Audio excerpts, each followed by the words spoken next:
अस्सलाम वालेकुम, welcome back to my vlog. कैसे हैं आप सब लोग? उम्मीद करती हूँ आप सब खैरियत से होंगे जी। अल्हम्दुलिल्लाह मैं भी बिल्कुल ठीक हूँ। स्टार्ट करते हैं हम अपनी मॉर्निंग का।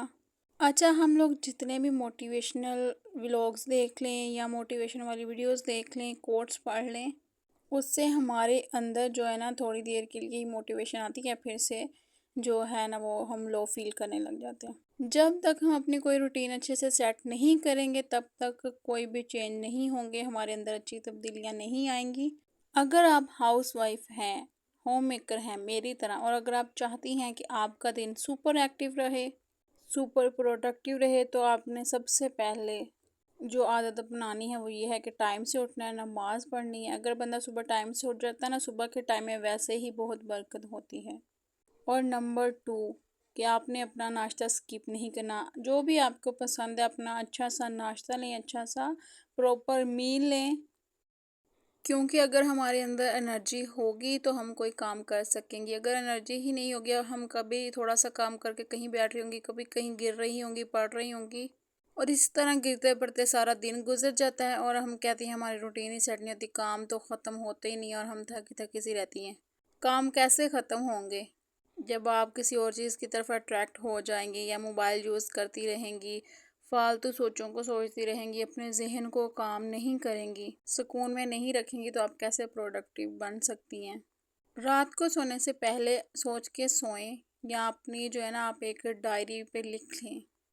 जो काम भी आपने करने हैं ना, अपनी लिस्ट एक बना लें कि आपने जो है ना सबसे पहले उठ के कौन सा काम करना है।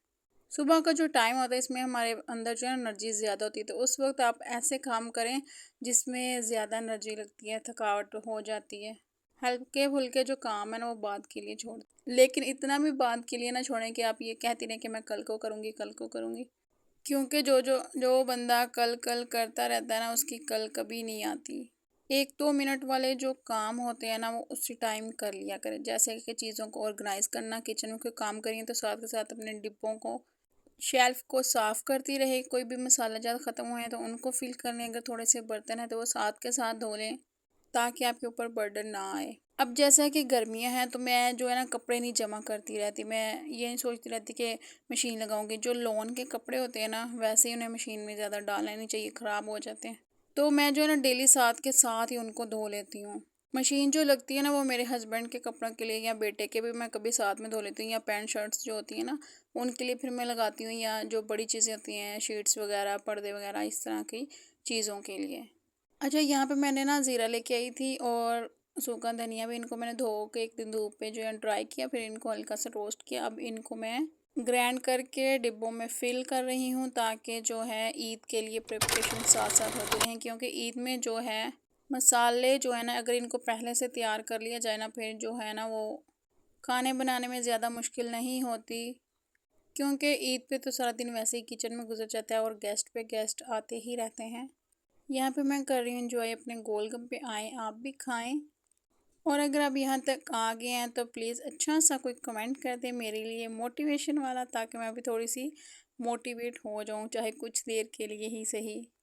अच्छा, मैंने जो है ना मसर को बॉयल कर लिया था, लेकिन उसमें चिकन ऐड करना था, वो तो मैं भूल ही गई। फिर ना मैंने जो तड़का बनाना था ना उसमें पहले जो है ना मैंने ऑयल में चिकन फ्राई कर लिया, फिर सारी चीज़ों को ग्राइंड करके ना प्याज, अदरक, लहसुन, टमाटर, मिर्च को, हल्दी, नमक, ज़ीरा वगैरह, काली मिर्च, लाल मिर्च कुटी हुई, और जो दादड़ मिर्च होती है वो इसमें ऐड की, और इसे दम पे पकने के लिए रख दिया। फिर मसर में डाल के एक दो जो है ना बॉयल दे लिए, और इतना मज़े का यम्मी सालन बना था ना।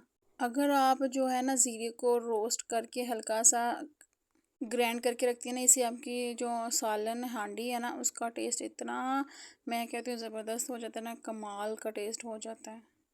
आपको कोई भी बाजार वाला मसाला डालने की हांडी में ज़रूरत नहीं पड़ेगी, और आपको ये भी पता होगा कि ये साफ़ सुथरा है।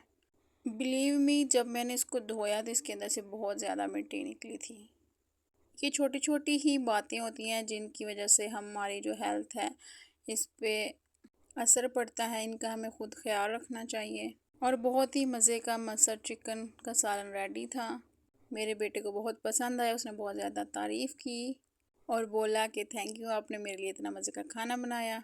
मिलते हैं जी आपसे नेक्स्ट व्लॉग में। सब्सक्राइब करना मत भूलिएगा। अल्लाह हाफिज़।